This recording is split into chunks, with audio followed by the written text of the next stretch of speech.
बुलेटिनच्या सुरुवातीलाच एक महत्त्वाची बातमी। पुण्यातील जैन बोर्डिंग ट्रस्ट बरोबर केलेला व्यवहार रद्द करण्याचा निर्णय बिल्डर विशाल गोखले यांनी घेतलाय। जैन बोर्डिंगच्या जागेचा मुद्दा गेल्या काही दिवसांपासून तापला होता। शिवसेनेचे महानगर प्रमुख माजी आमदार रवींद्र धनगेकर यांनी आक्रमक भूमिका घेतली होती आणि याशिवाय स्वाभिमानी शेतकरी संघटनेचे नेते माजी खासदार राजू शेट्टी यांनी सुद्धा हा विषय लावून धरला होता। रवींद्र धनगेकर यांनी जैन बोर्डिंग व्यवहारावरून केंद्रीय राज्यमंत्री मुरलीधर मोहोळ यांच्यावर आरोप केले होते। पुण्यातील जैन बोर्डिंगचा हा व्यवहार आता रद्द करण्यात आलाय। बिल्डर विशाल गोखलेने हा मोठा निर्णय घेतलाय। तर उतार्यावरील नाव कमी होईपर्यंत लढा देणार असं राजू शेट्टींनी यावर म्हटलंय। तर पुण्यातल्या जैन बोर्डिंगचा व्यवहार ज्यावरून राजकारण तापलं होतं, वातावरण तापलं होतं, तो आता अखेर रद्द करण्यात आलाय। बिल्डर विशाल गोखलेने हा मोठा निर्णय घेतलाय। रवींद्र धनगेकर या प्रकरणात आक्रमक झाले होते। जैन बोर्डिंग व्यवहारावरून त्यांनी सातत्यानं मुरलीधर मोहोळ यांच्यावर आरोप केले होते। अधिक माहिती घेऊयात आमचे प्रतिनिधी राहुल कुलकर्णी यांच्याकडून। राहुल, जैन बोर्डिंगच्या जागेचा मुद्दा गेल्या काही दिवसांपासून तापला होता आणि आता ही मोठी बातमी समोर येते। हा करारच आता गोखले बिल्डरने रद्द केलाय। नेमके काय याचे पडसाद उमटू शकतात आणि आज खरं तर राज्यभर मोर्चा निघणार होता जैन समाजाचा।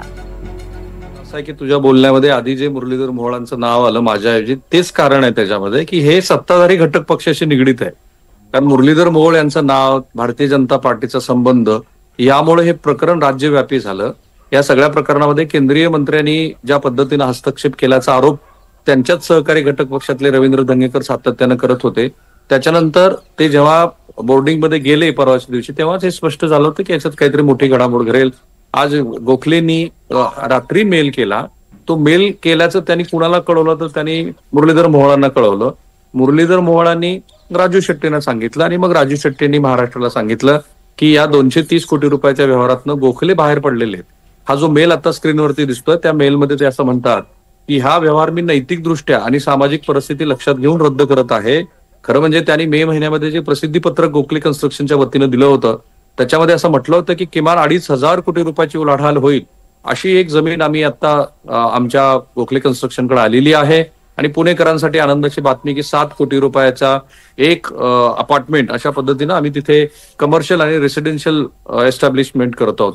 हे तर त्यांचं निश्चितपणे नुकसान आहे। किमान 30% जरी आपण नफा गृहीत धरला तर 500 कोटी रुपयाचं नुकसान गोखले यांचं झालं। त्यापेक्षा आता ह्या व्यवहारामध्ये 230 कोटी रुपये परत मिळवणं हे एक मोठं चॅलेंज असेल।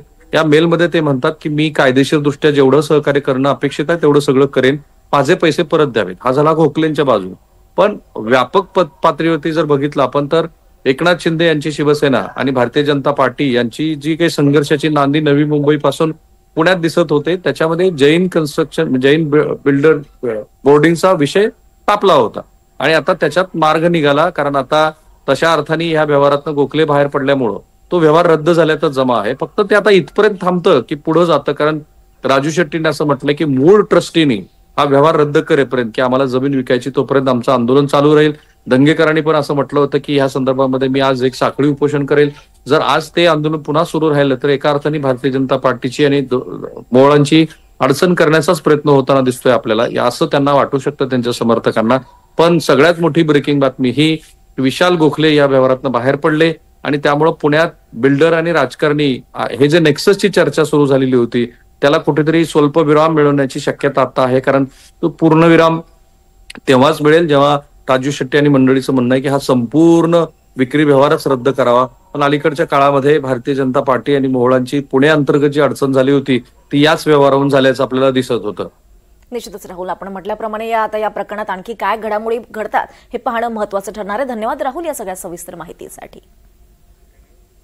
दरम्यान या व्यवहारावरून आता राजकीय प्रतिक्रिया उमटू लागल्यात। उतार्यावरील नाव कमी होईपर्यंत लढा सुरू राहील अशी भूमिका राजू शेट्टी यांनी घेतली आहे। तर दुसरीकडे रवींद्र धनगेकरांनी देखील मुघलांना पुणेकरांनी थोपवलं असं म्हणत मुरलीधर मोहोळ यांना टोला लगावला आहे।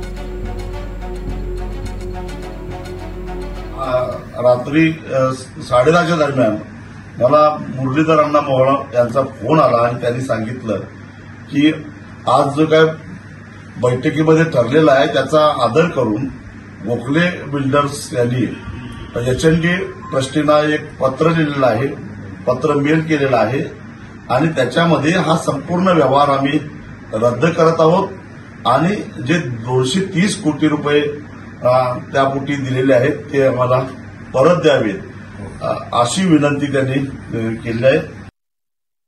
परंतु आता आमची लढाई संपलेली आहे. मला शिंदे साहेबांनी सक्त ताकीद दिली की आता तू काय बोलू नको, 2 दिवस मी बोलणार नाही. पण माझ्या अंगावर जी मुघलाची टीम मुघल सगळे माझ्या अंगावर आले होते एक 10-15 दिवसात. वक्फ बोर्डची त्यांना जरा जागेची काळजी पडली तर त्या मुघलांना ह्या पुणेकरांनी थोपवलेलं आहे असं मला वाटतंय. आणि पुढील कामासाठी शिंदे साहेब जे आदेश देतील त्यांना मी आदेश पाळून पण त्यांना मनापासून धन्यवाद देईन. त्यांच्या वाणीतून जो शब्द निघाला तो खरंच आज खरा ठरतोय. दरम्यान मोहोळ यांच्यावर होणाऱ्या आरोपांबाबत पंकज भोयर यांनी पलटवार केलाय. पुरावे नसताना अशा पद्धतीने आरोप करणं योग्य नाही. पोलीस प्रशासन दोषींवर कारवाई करत आहे असं भोयर म्हणालेत. काल पलटणमध्ये मुख्यमंत्री जाऊन आले, ज्या पद्धतीने निंबाळकरांवर त्यांना क्लीन चिट एक प्रकारे देण्यात आले.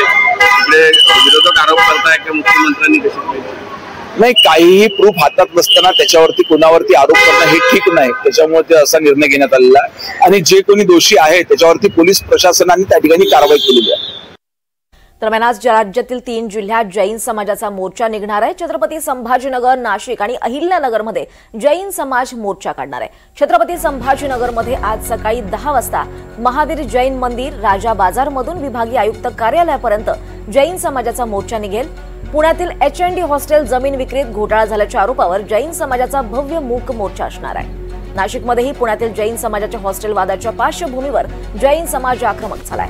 नाशिकमध्ये जैन समाजाच्या वतीनं सकाळी 11 वाजता अशोक स्तंभ ते जिल्हाधिकारी कार्यालयापर्यंत मोर्चा आयोजित करण्यात आलेला आहे. तर तिकडे अहिल्यानगरमध्ये सुद्धा जैन समाजाच्या समर्थनार्थ मोर्चा काढण्यात येणार आहे. हा मोर्चा कापड बाजार इथल्या जैन मंदिरापासून सुरू होणार आहे आणि तो प्रमुख मार्गांवरून जाईल आणि या मोर्चामध्ये मोठ्या संख्येनं जैन बांधव हे सहभागी होणार आहेत. दरम्यान जैन मंदिराच्या रक्षणासाठी, कबूतरखान्यांच्या रक्षणासाठी जैन मुनी निलेश चंद्र विजय यांनी येत्या 1 नोव्हेंबरला आझाद मैदानावर आमरण उपोषणाला बसणार असल्याचं जाहीर केलं होतं. मात्र त्यांच्या या आंदोलनाला पोलिसांनी परवानगी नाकारली आहे. सुट्टीचा दिवस आणि मनसेचा नियोजित मोर्चा या पार्श्वभूमीवर ही परवानगी नाकारण्यात आल्याचं समजतंय. जैन मुनींचं हे आंदोलन आता 3 नोव्हेंबरला होणार आहे. मुनी निलेश चंद्र विजय यांनी आमरण उपोषणाचा इशारा दिला आहे.